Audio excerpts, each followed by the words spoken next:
بخاری رحمت الله علیه باب دی په دې خبره کې چې من الدین دوم د دین برخه ده الفرار من الفتن چې سړی اوتښتي د فتنو نه دوم د دین برخه ده او د ایمان حصه ده چونکې د امام بخاری رحمت الله علیه ایمان او اسلام او دین او هدا او تقوا او ملت دا ټول الفاظ مترادفه او معنا واحده وی لري نو دی وجنا دا سوال نه پیدا کیږي چې دا کتاب الایمان شروع دی نو دا سوال پکارو من الایمان الفرار من الفتن نو داغه جواب ما تاسو ته وکړو چې امام بخاری رحمت الله علیه دا خیال دی چې دین او ایمان یو شی دی نو دا دین نه دی او د ایمان دام برخه ده او دام شعبه ده چې الفرار من الفتن تیښته کول د فتنو نه او خپل دین محفوظ کول د فتنو نه او ځان بچ کول د پریوتلو نه په فتنو کې او فتن جمع د فتنتون ده په معنا دغه لارې د ګمراهۍ تینا دلته مراد دي ځکه چې هغه مخې ته راشي دا یو ډېر لوی ازمایش د انسان دپاره ساز شي حدثنا عبد الله بن مسلمة عن مالك عن عبد الرحمن بن عبد الله بن عبد الرحمن بن أبي سعسعة عن أبيه عن أبي سعيد الخدري أنه قال قال رسول الله صلى الله عليه وسلم يوشك أن يكون خير مال المسلم غنم يتبع بها شعب الجبال ومواقع القطر يفر بدينه من الفتن امام بخاری وی زما استاذ عبدالله زین مسلمه ما ته بیان کړو د مالک نه کړو او مالک د عبدالرحمن زوی د عبدالله زوی د عبدالرحمن ابن ابي سعسعة عن ابيه نه کړو او عبدالرحمن دا بیان عن ابي سعيد الخدري د دې والد آغا بیان د ابو سعید خدری نه کوي ابو سعید خدری صحابی رسول دی انه قال شاندار د اویل ابو سعید اویل چې قال رسول الله صلی الله علیه وسلم پیغمبر خدا فرمایل چې یوشکو ان یکون خیر مال المسلم غنم قریب ده یوشکو په کسری د شین سره یوشکو په معنا د یقربو باندې دی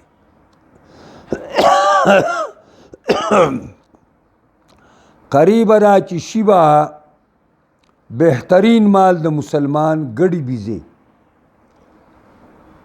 قریب آیا دا څه وخت روان دی چې بهترین مال به د انسان او د مسلمان هغه به ګډي او بیزي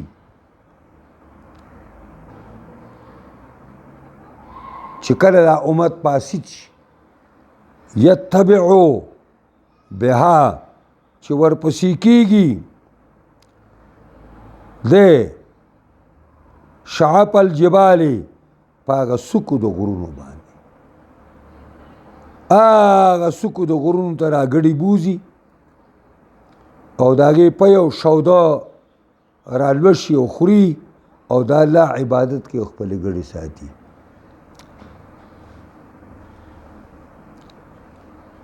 و مواقع القطر او هغه ځایونه د باراني ځایونو پسې خپلې ګړې ګرځي او هغه سری او د الله عبادت او بندگی کوي او د هغې په پویو باندې ګزاره کوي دا هغه وخت خبره ده چې کله دا امت پاسید شي او امر بالمعروف او نهی عن المنکر کار پریږدي یعنی څوک امر بالمعروف او نهی منکر نه قبلوي نو بیا به خپې وباسې ډډې ته کېږي بر دې خلکو نه بیا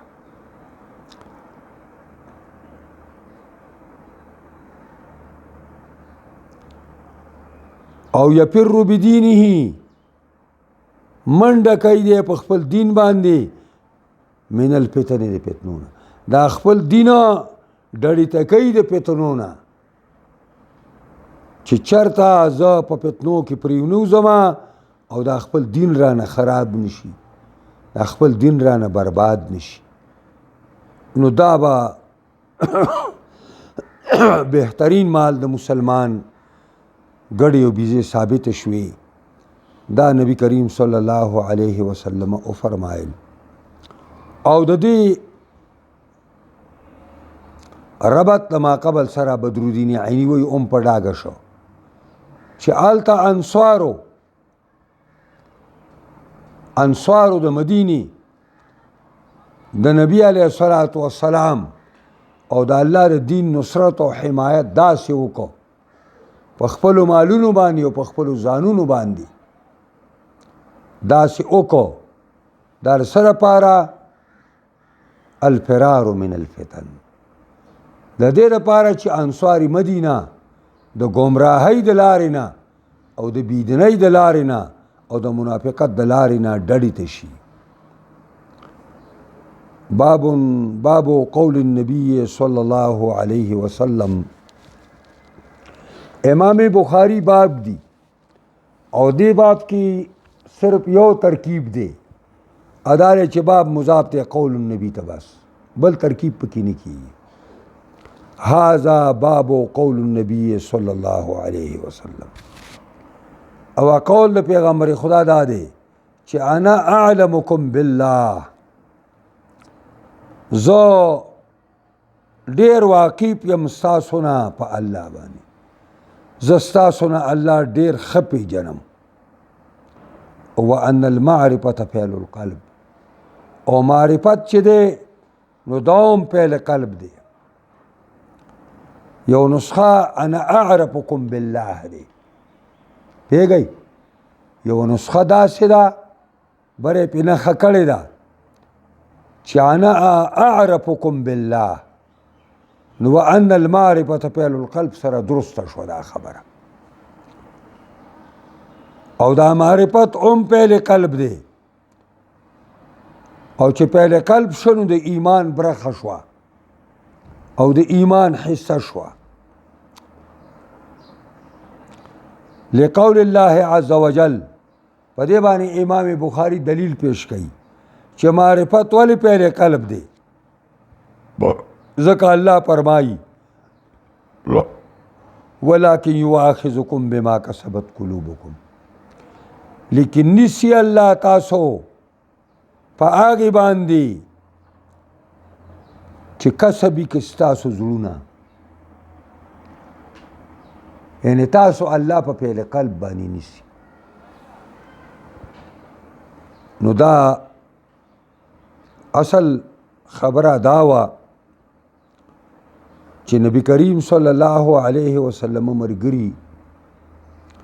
همیشه به په دې سوچ کې و چې نبی علیه الصلاۃ والسلام ته خو الله مخکني او وروستني ټول ګناهونه معاف کړي دي او داغه شان خو ډېر زیات اوچت دی اوس موږ به دلته څنګه ورسیږو نو دا موږ چې کوم اعمال کوو دا کم دي نو که دا اعمال موږ زیات کو نو دا به ډېره کوي د نبی علیه السلام د بیبیانو خواته یو 3 کسان راغلي او وی ویل چې د نبی علیه الصلاۃ والسلام طرز زندگی د بیبیانو امهات المؤمنین اوریدله نو چې وای اوریدله نو ځان سره ویل چې د پیغمبر خدا څه ضرورت دی هغه یو ویل چې زه خو به چېرته د ښځو سره نکاح ونه کړم بل ویل زه به ټوله شپه په نفلو کې ولاړ یم بل ویل زه به ټول عمر روجې نیسم نبی کریم کور ته راغی بیبیانو ورته وویلې چې مرګري دي راګري او دا قسم خبرې کولې. نبی کریم صلی الله علیه وسلم راغی ورته ویلي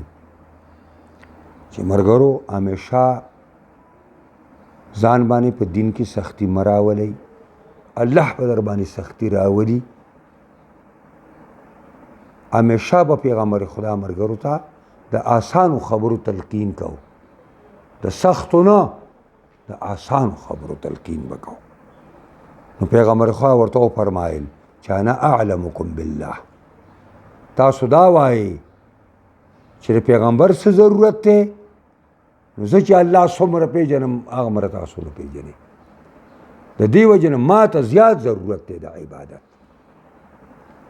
واتقاکم، حدیث کې به راشي ستاسو نه زیات متقین، د الله نه یریږم او د الله د خلاف ورزۍ نه تاسو ټول نه زیات زه به ډډه کوم. نو انا اعلمکم بالله او انا عارفکم بالله. اگر چې بعض علما د معرفت او د علم فرق کوي چې علم په کلیاتو کې استعمالیږي او معرفت په جزئیاتو کې استعمالیږي، او کله دواړه په یو بل په معنا باندې راځي. وان المعرفت فعل القلب، او یقینا معرفت چې په عارفو کې پروت دی دوم فعل قلب دی،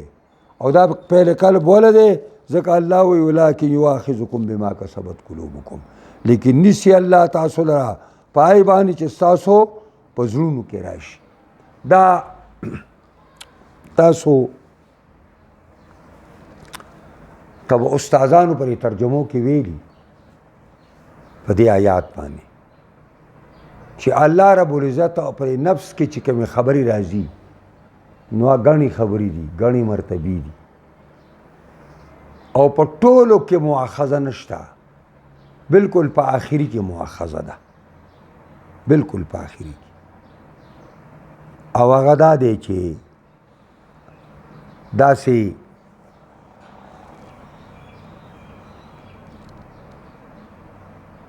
مراتب النفس خمس فاستمعها. مراتب النفس خمس حاجس ذکروا، حاجس ذکروا.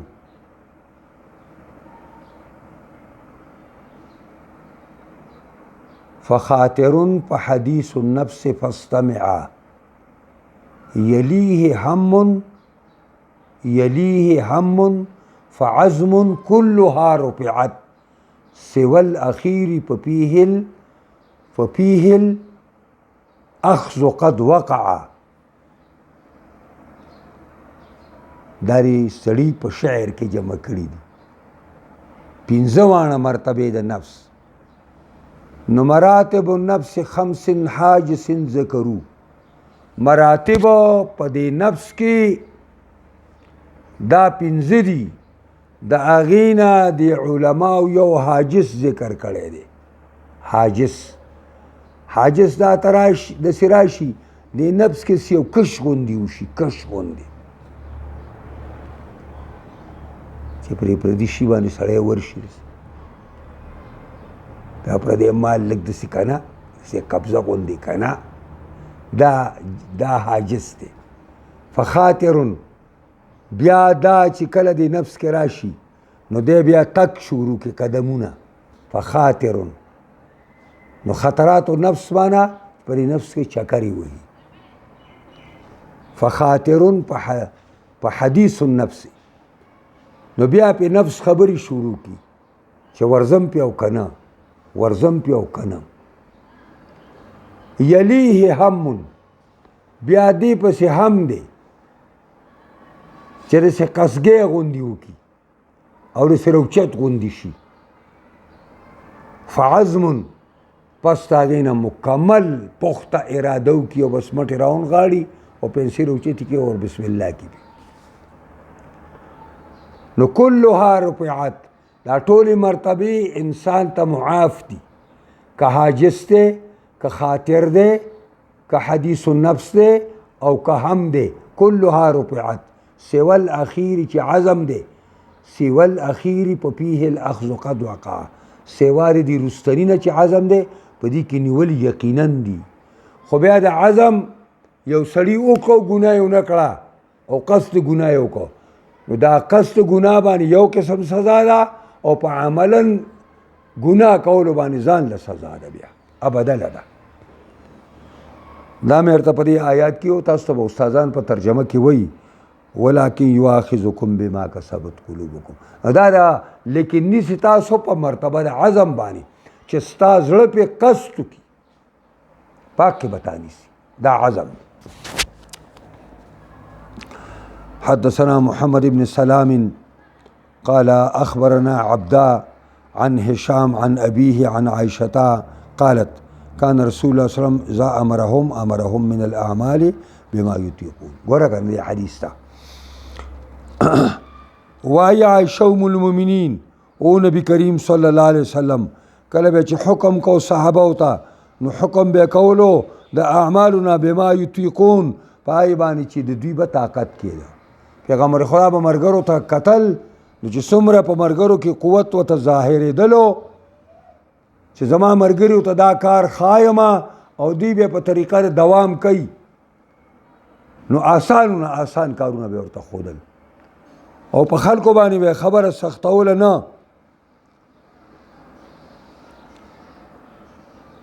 نو نبی علیه الصلاة والسلام به د مونځ په باره کې هم د روژو په باره کې هم بلکل وسطاني او درمیانه خبره به کوله او آسان خبره به کوله قالو صحابه ویلي انا لسنا کهیئتکم دا الله پیغمبر موږ ستا په شان نه یو دا هیئت په معنا د حال دی موږ ستا په شانتي نه یو د الله پیغمبره ان الله قد غفر لك ما تقدم من ذنبك وما تاخر تا ته خدای مخکنی او رستکنی کمی ټولې معاف کړي دي نو په یغضبو غضب یغضبو سمعانه دی فیغضبو پیغمبر خدا به غصه شو غصه به ولراله چې دوی څه وایي حتی یعرف الغضب فی وجهه حتی چې وبځلېدلو او معلومېدلو به غصه په مخ مبارک د پیغمبر کې ثم یقول بیا پیغمبر فرمایل ان اتقاکم واعلمکم بالله انا ډېر لوی پرهیزګار ستاسو نه او ډېر لوی عالم په الله باندې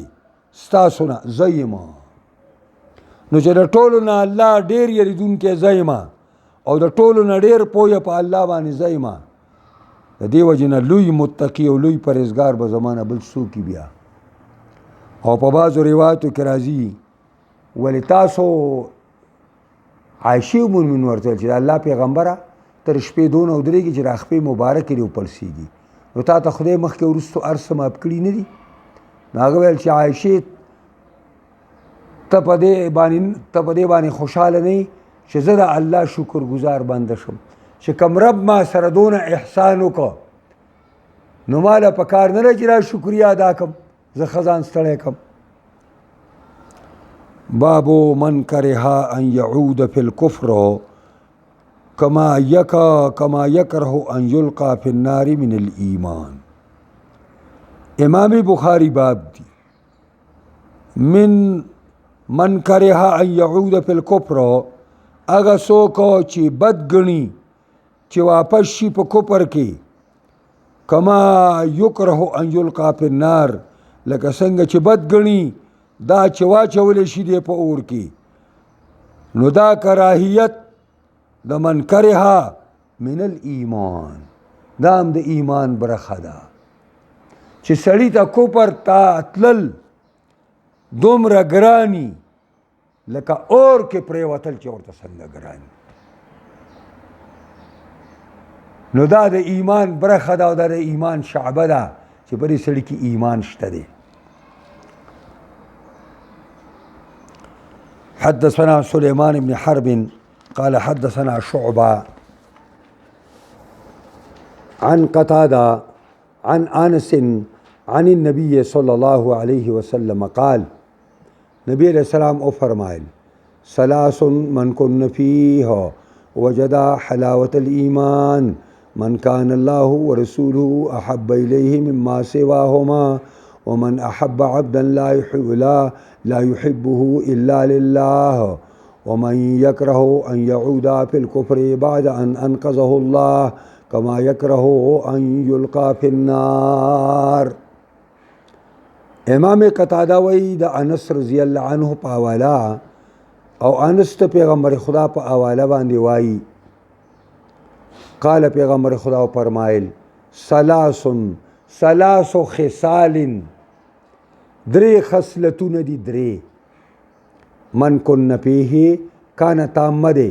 څوک چې موجود شي پای کې دا درې خصلتونه کم څوک کلمه د من د عموم ده کم زنانا کم نارینا کم مشر کم کشر کم نوع او کم جنس او کم نسل د انسان چې دا درې خوینه پکې ښکاره شو نو وجدا اوموندلو دا حلاوت الایمان خوږوالی د ایمان دا درې خصلتونه چې په چا کې ښکاره شو نو هغه د ایمان ذوق او د ایمان هغه تلذذ دا هغه وساکلو من کان الله ورسوله احب الیه مما سواهما یو خصلت دا دی چې وی الله او رسول محبوب ترین دتا مما سواهما د ما سوا د الله او رسول یعنی معنا دا ده چې په تمام جهان کې د الله او د رسول نه ورته بل څوک ګران نه او د الله او د رسول نه ورته بل څوک ډیر محبوب نه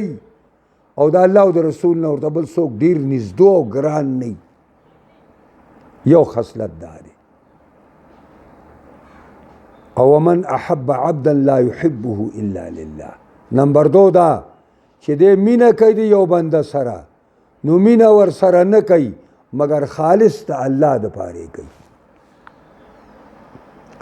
دا دې وجنه نه کوي چې دا مالدار دی دا دې وجنه نه کوي چې دا زما تعاون کوي دا دې وجنه نه کوي چې دا زما خپل دی دا دې وجنه نه کوي چې دا بل سره خالص ته الله د پاره دا د خدای بنده دی او دا الله سره مینه ده دا الله د دین پابند دی زما ور سره ذکر مینه ده زما ور سره نمبر 2 نمبر 3 ومن يكره ان يعود في الكفر او دا خصلت د هغه انسان چې بدګنی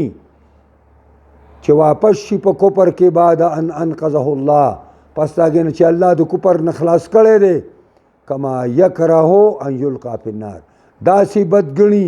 لکه په اور کې چې اچولې کیږي اور کې اچول ورته څنګه بد لګي داسې کوپر ته تل ورته بد لګي ان شاء الله زه په دې زمانه به بس کو باب تفاضل اهل الايمان في الاعمال ان شاء الله العزيز الله دې موږ تاسو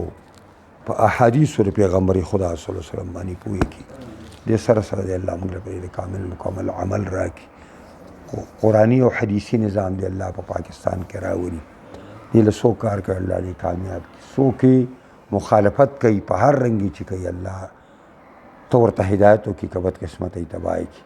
زموږ ټول ناراضي شي خاتمه زموږ ټول کوي صلی الله